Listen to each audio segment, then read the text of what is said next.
Welcome back to the program. Eze Onyekpere is joining me right now. He's a fiscal governance expert. Welcome to the program. My pleasure.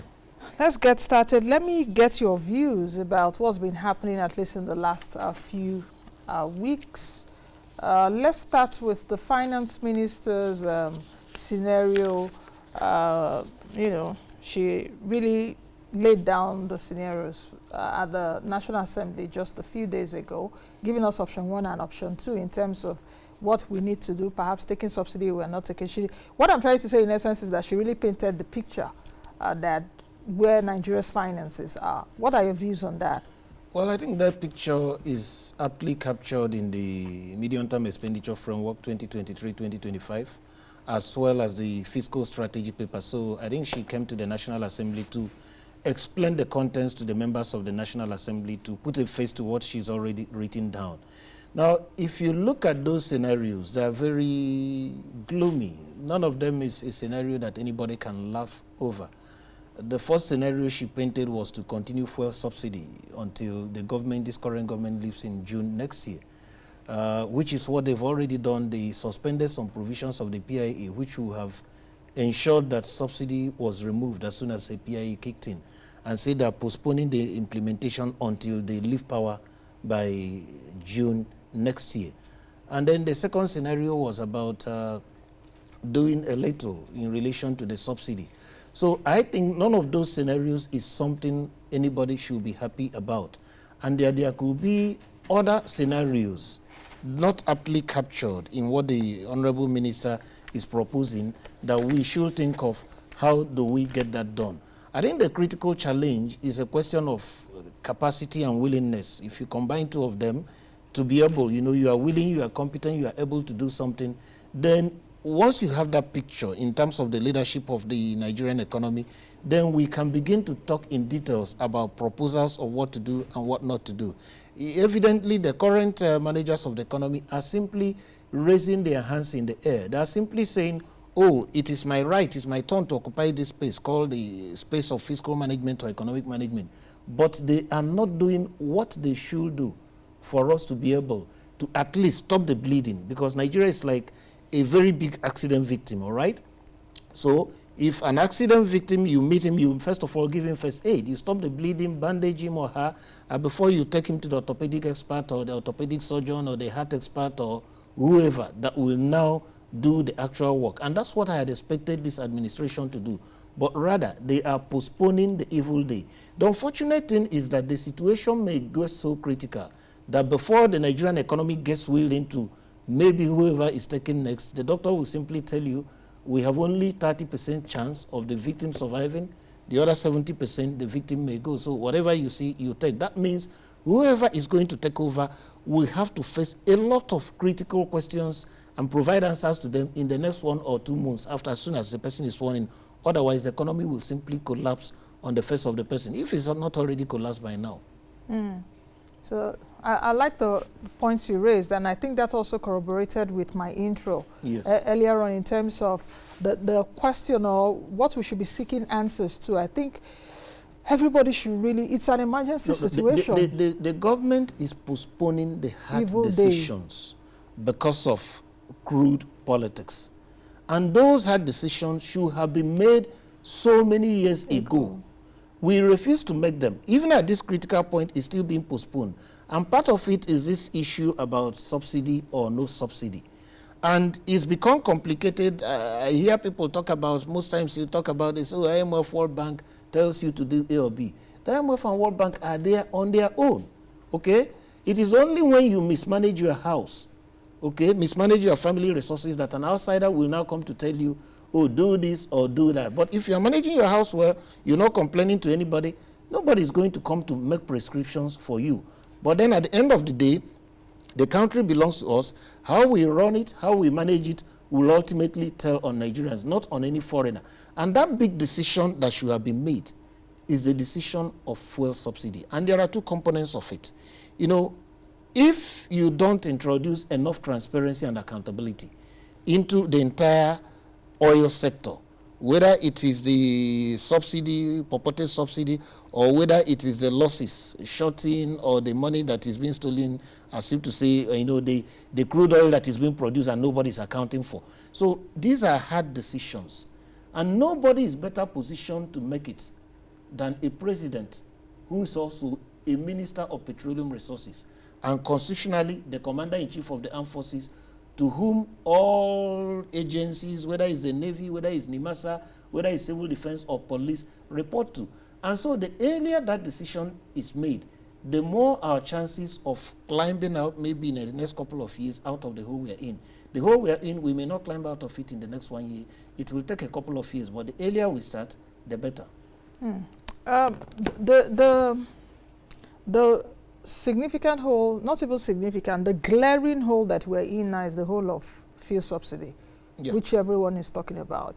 Are there other holes that we're in? Yeah, the fuel subsidy hole is there. The crude oil theft hole is there. Then the stealing of public resources, unabated, the bleeding of the public treasury is there. Read the Auditor General's reports over the years, including the last report that was released. And of course, we all know the high-profile cases which are still, in the public domain, the Accountant General's recent stuff. And so there are quite a number of holes, even some resources, monies that are there that nobody is properly accounting for their use. So at the end of the day, of course, we have the Rosanye Committee report and some of the issues that are rising out of it. So there are so many holes that could be plugged for us to stop the bleeding and think of how we can get out. So it's not just one, or it's not just two. And if you quantify all these holes, they are in trillions of naira. There is also the tax waivers, okay? The tax waivers to companies that shouldn't get, tax expenditure, that shouldn't get it. If I do the analysis, we did an analysis sometime about 1.5 years ago. In one of those particular years, which is also detailed in DEMTEF, the last one, it was clear that in that particular year, I think it was about 2020 or thereabout, we are coming in with about federal revenue of about 5 trillion or thereabout. And the tax waivers, 4 to 5 trillion, and the tax waivers were also in that region. So you are entitled to a revenue of 8 trillion in all. You collect only 4 and waive 4, or you collect only 3 point something and waive almost 5. And most of those that we are getting these waivers, we are not qualified in the first instance. For instance, the pioneer status tax holiday, what is a hotel in Abuja? What value are they bringing to the table to qualify them, a new hotel, for tax waiver? We are not discussing the Hilton or the old. In Abuja that has excessive hotel rooms, hotel halls, or all kinds of stuff. What value? But hotels in Abuja got. Are you still talking of pioneer status for the oil industry that started since how many years ago, before some of us were born? Okay, so this has been abused several times. And if you sit down and start analyzing where we can get this money, we could simply have a projection to say, in accordance with the Fiscal Responsibility Act, it says that if you must give a waiver, what do? Do your projection and analysis to show that that waiver, the money we are going to lose, is not going to be a burden on the Treasury on paying for the normal running of government, paying for recurrent expenditure, paying for overheads, paying for capital expenditure. And then, if you can't do that, you show us countervailing measures, alternative places from where you get money, not existing money, to plug the deficit. In the event you are saying, waive 4 trillion. The question will be, if you waive 4 trillion, where are you getting the money from? Because some of us have suggested that the law and policy should be rigid. You don't allow the Minister of Finance or a few people in the executive, even the president, to have the sole responsibility of waiving trillions. It should come like the MTEF in a policy paper to say, we have proposed, the executive says, we have proposed so-so companies for tax expenditure. What a total of 4 trillion. All right? It comes as an appendix to the MTEF. Company A, reason for doing that. Company B. Then the elected representatives of the people in the legislature will now sit and vet it and maybe come forward with a policy that we should not give away more than a cap of between 20 and 30%.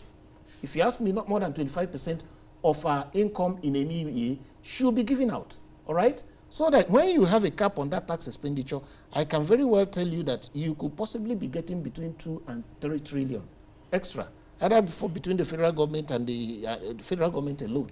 When you do that and then you crunch your numbers, the ones we talked about, 400,000 barrels of crude oil.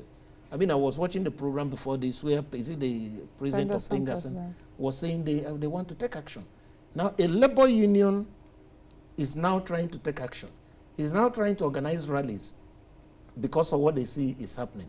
Now, why are the elected representatives of the people, either Mr. President or those in the National Assembly, keeping quiet? You heard the other day when the Director of Customs and the NNPC were throwing more than themselves.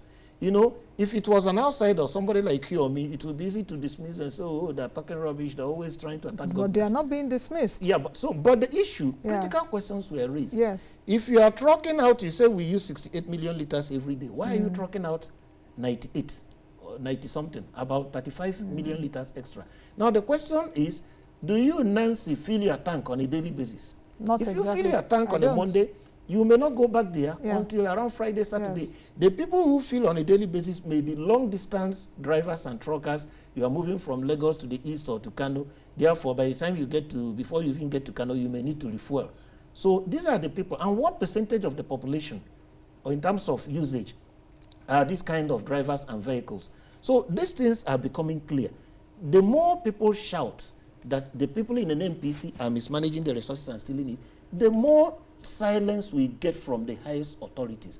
Because when somebody is frontally accused, not by one person, not by the second person, you have to call him in and put another person there and watch what comes in to know who is cheating who. But the NNPC did say, even from the statement, I analyzed this, was it last week? I did a full analysis on all those things we're talking about.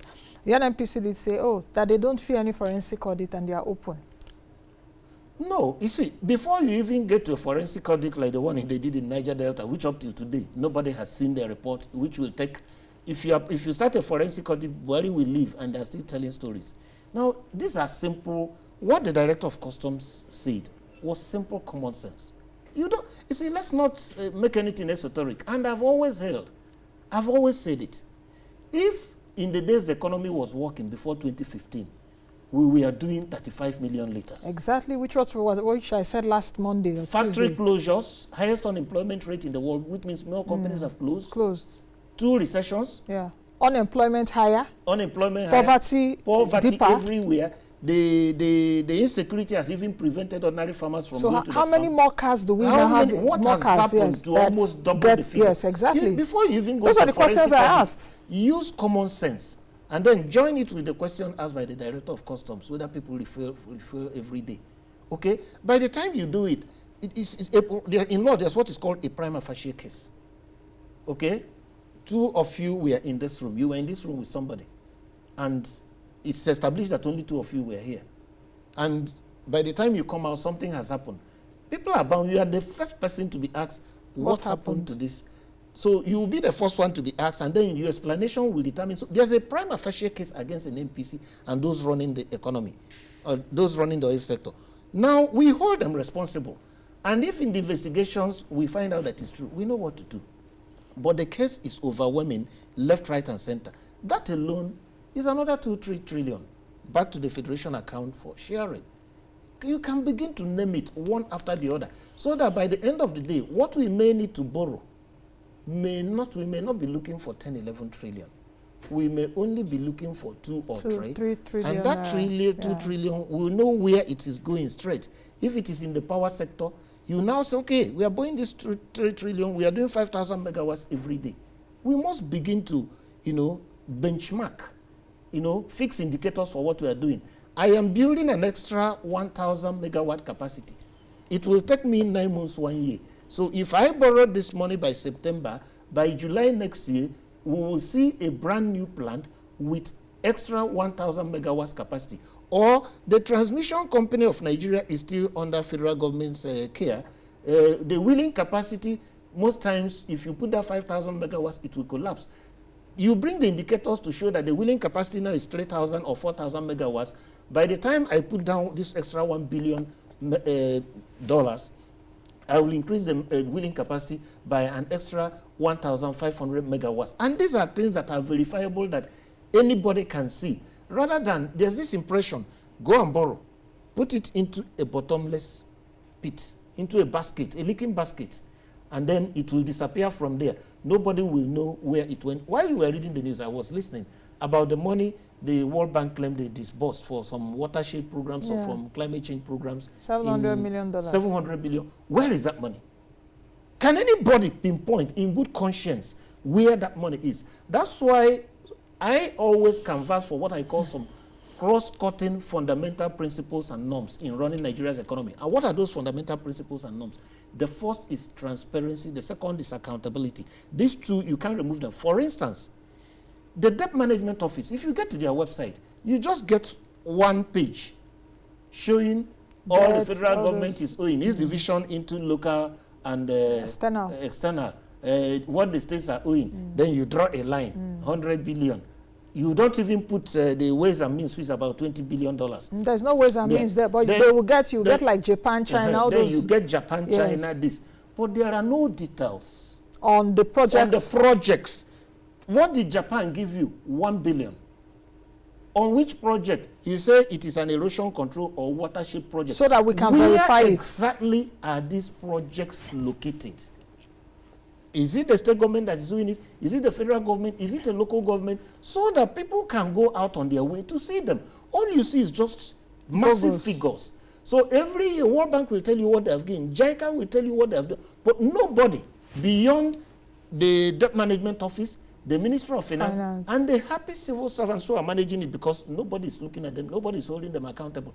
Even the National Assembly. But even the Budget Office, how about the Budget Office? Because even in every budget, of course, there's a new budget that will come up now. We should see it, okay, this is what the government is proposing should be built with 20 billion naira stuff and all like. But we've also seen what's been happening with Nigeria's budgets in the past years, because you see like the same items are almost there. Repeated. Yes. So like I'm saying, even the National Assembly does not take time to call out these MDAs to say, what exactly are you doing? Would you totally say that they don't call them? Because I think even the committee, House Committee on Finance, have been calling the agencies. Okay. I'm talking of this borrowed But some of those agencies will not even honor their invitation. No. But they have powers to drag them before, their committees. And they are supposed to be working like a value chain. What is happening in that National Assembly in terms of the investigations and these issues that I revealed should be the basic facts for the EFCCs and the ICPCs, or even the police and their fraud units to begin to work, to begin to dig deeper. Because these questions are becoming extremely childish. They're becoming extremely childish. The other day we were told that our ship was seen in Equatorial Guinea. After it had loaded, evaded Nimasa, evaded Navy, evaded everybody, and then somebody else caught it and brought it back to Nigeria. And we start pretending that all is normal. It's not for this man to come here and say, oh, they even found some containers inside the church and inside the mosque. I mean, that's pedestrian. That's for the GCEO of NNPC Limited. You found jerry cans. Is the problem we are discussing about oil in jerry cans? It's not about oil in jerry cans. We are talking of ships that load thousands and thousands of. But is the oil in ships too that may find their ways into jerry cans? No. The oil in jerry cans shouldn't also be, because there are some people that pipelines pass their houses. We are trying to remove our eyes from the big picture. Just like it's like EFCC does more chasing Yahoo boys than chasing the real criminals and thieves. Yeah, you chase Yahoo boys, but that shouldn't be the overwhelming. Your house is not on fire and you're busy chasing rats. Somebody steals billions of dollars every month. We are not getting to the root of it. We're only chasing young boys with 15. I'm not saying they should steal. Oh, he stole $15,000. You now make a picture in front of him and then put it on Twitter, put it on Facebook, and maybe put it on Nancy Lowe Live. We need to see people who stole billions with that picture. All right? So that's not the kind of thing. That's not what will bring our economy back. If you catch a guy that stole 1 billion, by the time you catch 5 of them, you have caught people who may help you to plug the yearly deficit. Because so much, I was looking at the numbers from the NUPRC, that is the Upstream Regulatory Authority, and they were saying, in fact, that Nigeria loses $4 billion to oil theft every year. Okay. So imagine, that's actually the figures that came from the NUPRC. Now, if Nigeria loses that kind of money, $4 billion is not small money if you convert it, whether you use official why I say it or is, street rate. You know why I say it is not more? True. It's more. Now, 400,000 barrels of crude oil by $10 gives you 4 million, right? By $100 it is doing today, you are talking about $40 million a day. $40 million a day, right? Times 30 days. In fact, which is 1 month. That's 1.2 billion. 1.2 billion times 12. No. Okay. I said a day is $40 million. Yes, $40 million, yeah. Times 30 days in a month. That's $1.2 billion. In a month. In a month. Times 12. 1.2 times 12. What will it give you? It will give you about 14 point something billion. So let nobody. No. Let's understand. Yes, this is the whole money from which federation government will take, oil companies will take their share, and before sharing, the whole money could come up to 14. But Nigeria's share will still be substantial, so it cannot just be 4 billion. It's a joke. Okay. 4 billion is about a quarter. That's with 400,000 barrels per day. Now, the current price of about 100. The last time the GCEO of NNPC Limited spoke, that was a few days ago when he spoke about those the oil and coal found in churches and all of that. He did mention, because I read his statement when he was talking, he did say that 700,000 barrels of crude oil is lost per day. Wow. That's Are you sure what you had? Yes, that's what he said. The figures keep changing. So nobody is sure. We are not there with them. Now, a couple of days ago, I saw this video where a reporter, a journalist from either BBC or VOA, was in Saudi Arabia, and he was taken by their oil minister to their control room. I saw that. Something a little bigger where than they this, monitor. where they had about 240 computers. All the pipelines were on time, live, as including ships on the high sea. Ships carrying Saudi oil. They knew where they were, in the middle of nowhere, in the middle of the ocean. They knew the points. They were displaying it. 240 computers. Now, between 2010 and 2014, I've always said this. The then permanent secretary, Minister of Petroleum Resources, said it, and it was in the budget. They were budgeting for what they call real-time online monitoring of petroleum and gas infrastructure, which was supposed to be all the pipelines that they are complaining about today. And tens and hundreds of billions were voted for it. At some point, the permanent secretary of the Ministry of Petroleum Resources said, we've done about 80 or 90% of this work. So where is that work that was done? To monitor. The minister and the NPC chair are now telling again, oh, we want to vote another money. So it is not rocket science that if we want to get this, including the ships carrying a liquefied petroleum gas, including those carrying a crude oil, we can, at any given point, stay in one place and monitor them. So these things are telling our stories. And that's why I'm saying there is a presumption when you are given something to manage, and that thing keeps disappearing and stealing, and nobody is there with you. The presumption should be that you should be able to give us an account. If you are not giving us an account, please step aside, or you'll be forced to step aside, and another person comes in to manage so that we can now do compare and contrast. Because what is happening, like I say, it is not something any reasonable government or even any reasonable set of people, because I'm even scared. You know what scares me? Nigerians are not really angry enough. Nigerians are like, it's like they don't understand what is happening. Exactly. Particularly the youths. It's like, for me, I think, is it that they don't understand the import of what is happening, or they don't even know it in the first place, or I don't care attitude? I can't even place an explanation. You know what I'm saying? The point is that particularly the youths, whose future is being imperiled. The other day, so many months after the ASU strike began, NLC took to the streets in support of ASU strike. I'm not calling for any rebellion.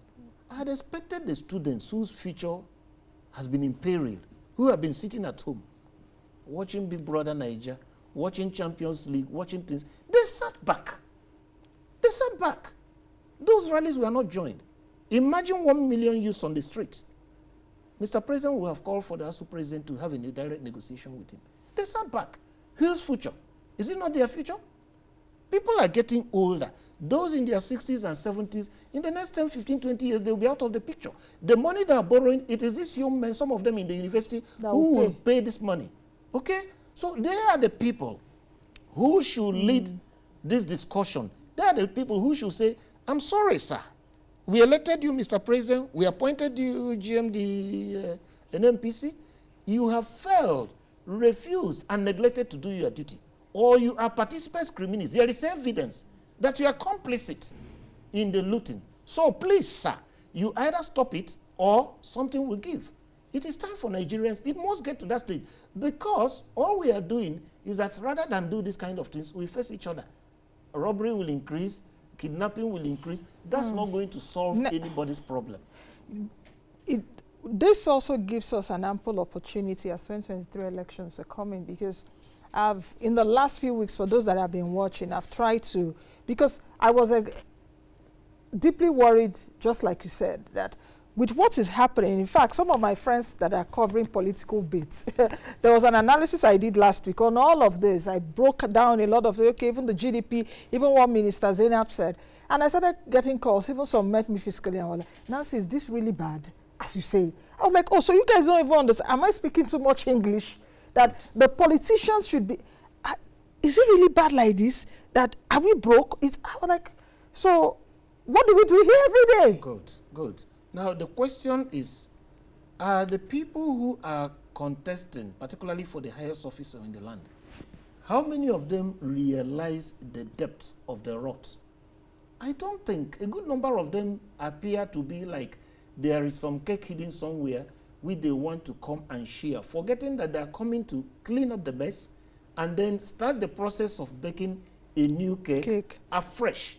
So that's why we are interested in saying the days are gone when you want to be president of Nigeria, like they happened during the 2015-2019, you hide back and refuse to come to live debates or to live media sessions. And you write, some people are saying, oh, show me your manifesto. I say, excuse me. Yes, we want to see your manifesto. But most times, it's not the candidate. Most candidates don't have the presence of mind to write. You get some young men and women consultants, and they sit down to craft. And most times, after they've crafted it, the candidate does not even take time to sit down and read, to internalize it. That at the end of the day, when you see what they're doing when they get to power, which is a direct contrast to what is in that manifesto. So you must come out. The media must insist. Nigerians must insist. Like what happened the last time somebody was supposed to come, you send another. Those days are gone. If you cannot speak when you are begging us to give you a vote, what will happen when you get there? You will definitely not even organize any media session. It's like you are doing us a favor. The king wants to talk to his subjects. So I expect the media to be on that high alert to say, you must speak to us. I expect the young men and women of Nigeria, whose future is being in peril, to insist that we must begin to, these candidates must tell us what they want to do. I expect professional associations to raise the tempo. For instance, the last time the Bar Association, what they did, it was like a general discussion on Nigeria. Everybody was looking at the economy. I expect the Bar Association in the next couple of 1-2 months to call a special session focused on the administration of justice and the rule of law. I expect the Nigerian Medical Association to say these are the number of mothers dying every day in childbirth, maternal and child mortality. These are the figures. Our health indicators are one of the poorest in the world. Out-of-pocket expenditure is about 72% compared to less than 30, which is the West African average. What are you going to do for health? Let's not talk politics. Let's not talk inflation. Discuss health. I expect, even though ASU is troubling, they're having problems, I expect somebody in the education sector to say, tell us how you are going to resolve. Then I expect the Chambers of Commerce, Economic Summit Group, to have core days for these people to come and discuss inflation, capital importation, GDP growth, employment, trade, poverty reduction. These are the things we must grill them. Otherwise, we will end up having people who tell you, I will give you what, I will give you this thing, oh, go and print money. Some of them, even from what I'm reading, are almost suggesting we should go and employ more people for the mint. I wouldn't be surprised we have candidates who think that would be the solution. Like Zimbabwe, print more money, employ more people for the mint. You know, okay. As we move along, because from all indications, what you said, definitely we are not financially responsible, and you've also alluded to the fact why we should be financially responsible, of course, at this time. Now let's take a look at. I don't want us to go without taking a look at the duty to allowance breakdown. President Buhari approved it just a few days ago to take effect September 1. Do we have that? I'm actually looking at the wall. It should be there. Yes. So let's get it, guys. Okay. We saw that that approval came from Mr. President. The duty to allowance breakdown, you can see there from grade level 1 to 4, 10,000 naira per DM. You can see that. Now, I did ask earlier before you came in, is it good but bad timing? Because a worker is also due his wage, and duty to allowances is actually what they earn when they like go outstation and all of that. So, but at this time, yeah, this is not particularly fantastic. There's no big deal in this, but it's appearing a bit insensitive considering the reality of a time when ASU, for instance, been at home for so many months and nobody is saying anything concrete. It is not a good timing. It's creating the impression that the government is a bit insensitive to what is going on around it. And you even stopped at grade level 16, 17. You didn't bring that of ministers and the... No, it's there. Permanent it's there. That's the next page. Where is that? So those ones are... Go ahead, guys. Yeah. Okay, so you can see the 70, 80,000. Yeah. So in essence, this is ill-timed, but I know for sure that the cost of living, cost of doing things has also drastically increased. But I don't think this is the appropriate time to do it in the face of the suffering that Nigerians are going through, in the face of schools that are closed, and in the face of a lot of other crises that we are going through. I also know that I think in August or so that President Buhari hinted for an urgent salary review for the civil service owing to the high inflation. For me at that time, I said, okay, fine, this could be a good decision because we will have high prices everywhere. But how is the government going to do that? This is a government that is borrowing already to pay salaries. So will it now borrow more to increase salaries? ASU is also on one side asking for money. More money. There are a lot of demands everywhere. And all these things will continue to fuel the inflationary spiral, because somebody was even questioning some of this money that is shared at the Federation account. I hope it's not the mint working overtime. Okay? So if you continue, yes, people are entitled to a wage, a living wage that should take them home. But we have to be a very bit careful. I think we should tackle some of these challenges that have generated this inflationary spiral. You know, each time we discuss the high inflation, rising, the economy that is getting worse, people talk about geopolitical circumstances, the Russian-Ukraine war, is happening in America. A good number of the things that are happening to us are a product of scoring an own goal. All right? It's an own goal. So, yes, the ones that are happening in Europe and America are affected us, yeah. But what of the own goal we scored? If the insurgency and insecurity around Nigeria has been removed a little bit, most of the food we eat that comes from parts, all these northern parts, the Benue region, and we still had them, okay? We couldn't have had this drastic and astronomical rise in the price of food items. And you see that is the food sector that is even driving the food highest inflation rate in the country. So if we begin to remove those little things we can do locally while suffering from the Russian-Ukraine war or whatever is happening in the US or other parts of the world, we can manage the circumstance more. But for now, there is so much of an own goal. If Nigeria is a team that is being beaten by, let's say, 4-1, 2 of those goals were scored by a defender. And maybe a third one was that our goalkeeper decided to be mischievous and allow the ball to enter the net. So that's where we are. Only 1 goal should have gone in.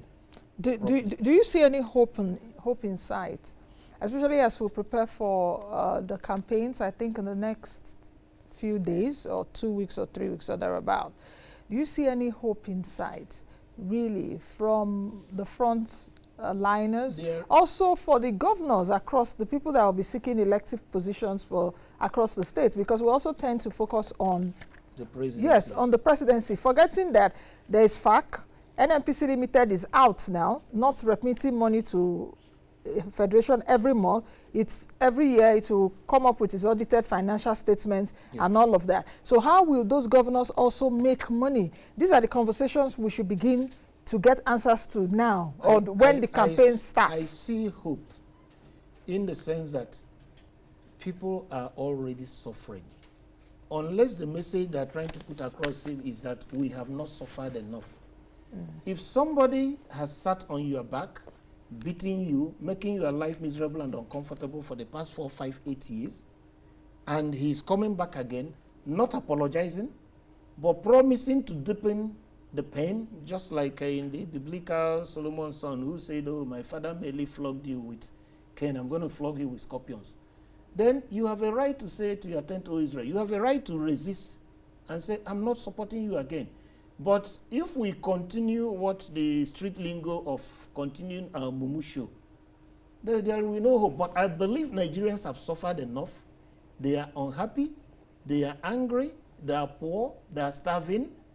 But if they decide to prove some of us wrong or prove themselves wrong by going with the oppressors, good luck. That's it. Okay, I think we'll just have to leave it there, because I'm being forced to ask that this administration, of course, a lot of people will say so many economic indices is not looking good for this administration at all. But this administration will also say we've done some things right. Yeah. Do you see anything right in just 15 seconds from this administration? Well, there was an attempt to build some infrastructure. Some of it is still stillborn. Okay, they are more or less being politicized. Some of the rail projects, the bridges, and some of those things. But definitely, you cannot be in power and not do anything at all. Definitely, you can't just be there and not do anything. You must do something. There is some money which was entrusted to you. You must use it. That's the bottom line. And you must use it well. Of course. Responsibly. You must use it well. Thank you very much for being on the show today. My pleasure. I've been speaking with Eze Onyekpere, who is a fiscal governance expert. The core of what we've been saying is that Nigeria cannot continue like this. To all of you politicians watching, or your cronies that are watching, or your friends and families that are watching, things are falling apart and the center cannot hold, like Chinua Achebe said. We need to get it right. If not, these politicians, when they enter, no money go there. I think that's how I will leave it for now. Thank you all for joining us today. I am Nancy Naji. Be the best you can be and be that change that you want to see. Bye now.